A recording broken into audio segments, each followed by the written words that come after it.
ہم مسجد بچانے نکلے ہیں، آؤ ہمارے ساتھ چلو، ہم قبرستان بچانے نکلے ہیں، آؤ ہمارے ساتھ چلو، ہم مدرسے بچانے نکلے ہیں، آؤ ہمارے ساتھ چلو، مودی شاہ ہوش میں آؤ کے لیے دیکھیے بہت سے لوگ اپنے گھروں میں بیٹھ کے بہت سے بڑے بڑے باتیں کر رہے ہیں اور اپنا ان کا گمان بھی ہے کہ بھئی بی جے پی گورنمنٹ ہمارا کیا بنا کرے گی، ایسے قانون لاتی رہتی ہے جاتی رہتی ہے۔ یہ بات سچ ہے، آنے والے دنوں میں ہندوستان میں کل بھی ڈیموکریسی تھی، آج بھی ڈیموکریسی ہے، انشاءاللہ کل بھی رہے گی۔ برحال یہ گمان بہت صحیح ہے، برحال گمان کے تحت ہم کو خاموش بھی نہیں بیٹھنا ہے اور نہ ہم اپنے گھروں میں بیٹھنا ہے۔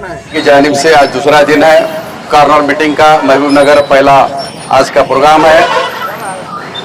آپ لوگوں کے سامنے آنے کا واحد مقصد یہاں کے لوگوں کو یہ بتایا جائے کہ وقف امینڈمنٹ ایکٹ ہے کیا، اس میں کیوں امینڈمنٹ کیا جا رہا ہے۔ سب سے پہلے پلوامہ میں جموں کشمیر میں جو ٹیررسٹ اٹیک ہوا اس کی میں مذمت کرتا ہوں، پرزور الفاظ میں جو معصوموں کی جان چلی گئی ہے، ہم تمام لوگوں کی معصوموں کے ساتھ کھڑے رہیں گے انشاءاللہ۔ وہ جو بھی بربریت ہوا ہے ہم اس کی کڑی الفاظ میں نندا کرتے ہیں اور اس کی مذمت کرتے ہیں۔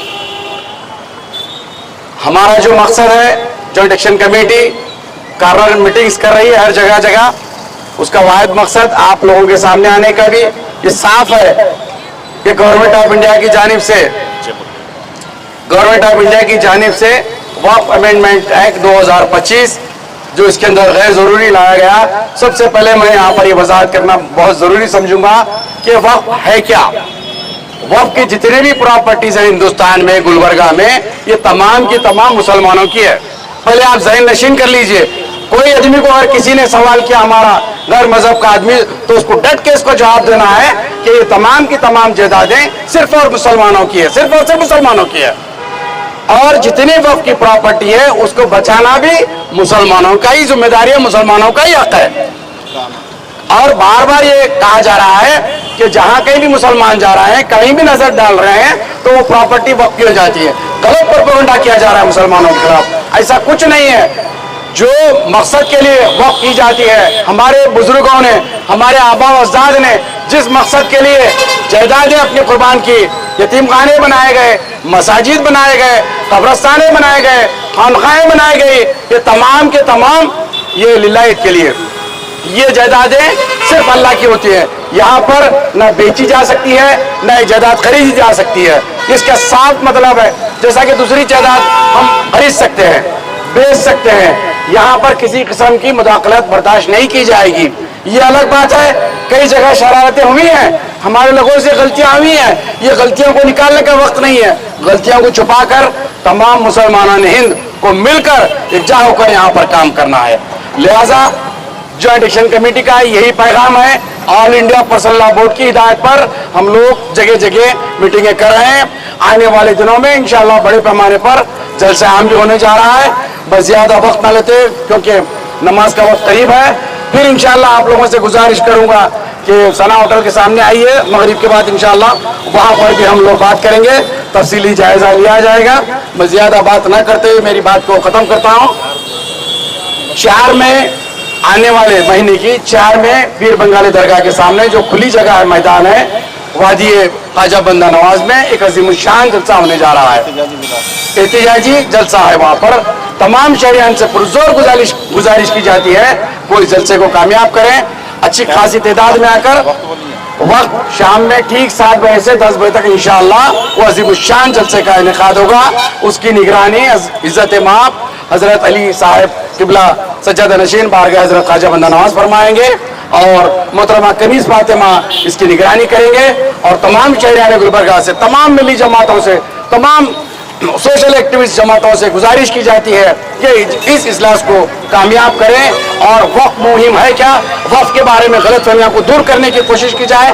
ہمارا مقصد ہر جگہ جگہ جہاں رہے ہیں نکڑوں پہ وقف صرف اور صرف مسلمانوں کی جائیداد ہے، یہاں پہ شرارت کرنے کی جو کوشش کی جا رہی ہے اس کی مذمت ہونی چاہیے، اس کے اندر کسی کی مداخلت نہیں ہونی چاہیے، اور گورنمنٹ یہ چاہتی ہے کہ یہاں پر مداخلت کر کے گورنمنٹ کی وقف کی جائیداد کو ہڑپا جائے۔ اور سب سے زیادہ اور ایک بات آپ کو بتاتے چلوں کہ یہ کہا جا رہا ہے کہ وقف مسلمان جہاں بھی ٹھہرے وہ پراپرٹی وقف بھی ہوتی ہے. ہرگز ویسا نہیں ہے, کیونکہ واقف ہونا ضروری ہے. دینے والے حیدر علی صاحب ہیں, لینے والے مسجد کمیٹی ہے.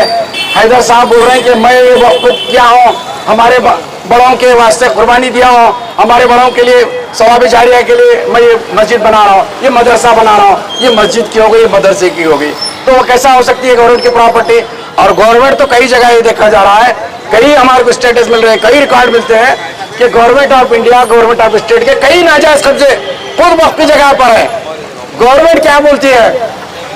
بنگلور کے ولسن ہوٹل ہے, آپ دیکھ ہے, اور ہر فرد اپنی جگہ یہ سمجھ رہا ہے کہ میرا اس سے کوئی تعلق نہیں.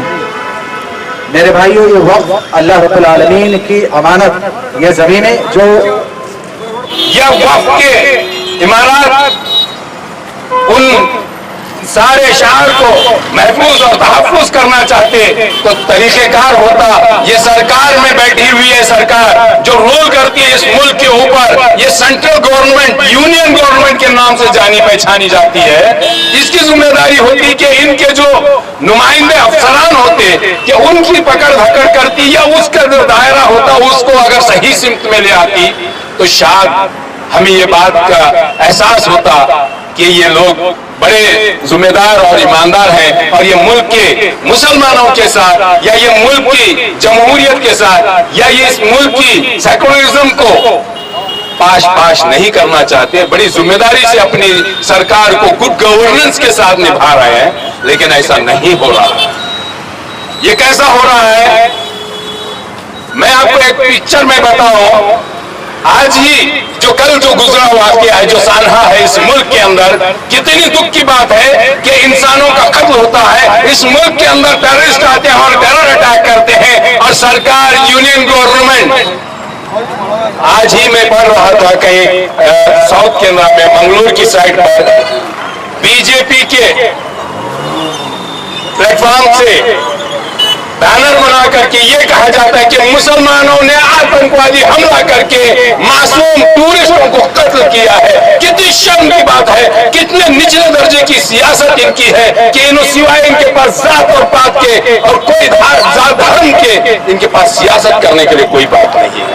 چاہتے تو یہ لوگ ملک کی ترقی کے لیے جو 80% ہندوستان گاؤں گراموں میں بستا ہے, وہ گاؤں گرام کے لوگوں کے تحفظ کے لیے جل جیون جو یوجنا ہوتی ہے اس کے لیے جو تحفظ تھا, اس کے اندر جو بجٹ کا تحفظ تھا, اس کے اندر 46% کی کٹوتی کرنا, اس دیش کے ناگرکوں کا قتل کرنا ہے. اگر یہ ذمہ دار ہوتے ملک کی سالمیت کو باقی رکھنے کے لیے, بھائی چاروں کو باقی رکھنے کے لیے, اس ملک کے نوجوانوں کو بے روزگاری سے باہر رکھتے, ان کو روزگار فراہم کرتے, ان کی نوکری چاکری کا خیال کرتے, ان کی روزی روٹی کا خیال کرتے. اگر ان اتنے ذمہ دار قسم کے ہوتے تو یہ ملک کے اندر جو ہر 15 منٹ کے اندر 1 سے 2 بہنوں کا یا بیٹیوں کا جو ریپ یا قتل ہوتا ہے تو وہ بڑی ذمہ داری سے کرتے, بلکہ انہیں کرنا نہیں آتا. یہ گڈ گورننس نہیں ہے, یہ تاناشاہ لوگ ہیں. یہ ملک کو بربادی کی جانب لے جا رہے ہیں. یہاں پر ان کی اپنی ناکامیوں کو کیا کہیں گے, ناکاریوں کو, اپنی احمقیت کو, اپنی نااہلی کو, اپنی انکمپیٹنسی کو, انہوں جو سرکار بنائے ہیں وہ سرکار ڈاکوؤں کی خصلت میں جو بنائے گئے ہیں, جو لوگوں سے لوٹ کر کے یا جو پارٹیز کے جو نمائندے ہیں ان کو ڈرا دھمکا کر کے اپنے پلیٹ فارم پر لائے ہیں, وہ سارے چیزوں کو اگر دیکھیں گے تو یہ سرکار صرف بھید بھاؤ کی راجنیتی کر سکتی ہے. ان کے پاس کوئی اہلیت نہیں ہے, قابلیت نہیں ہے کہ یہ ملک کو چلا سکے. تو میں اس بات سے, اس پلیٹ فارم سے یہ باور کرانا چاہتا ہوں, اے مسلمانوں, تم بڑے قابل لوگ ہو, بڑے احترام کے لائق ہو, تمہارے اندر وہ صلاحیت ہے جو آج کی سرکار تمہیں ہمیشہ ٹیسٹ کرنے پر تلی ہوئی ہے, تمہیں امتحان کا ذریعہ بنا رہی ہے اور اس ملک کو میسج دے رہی ہے تم ہندو مسلمان کرتے رہو اور ہم نااہلی کا ثبوت دیتے رہیں گے اور مسلمان ہمارے سامنے ڈٹ کر کے کھڑتا ہے. میں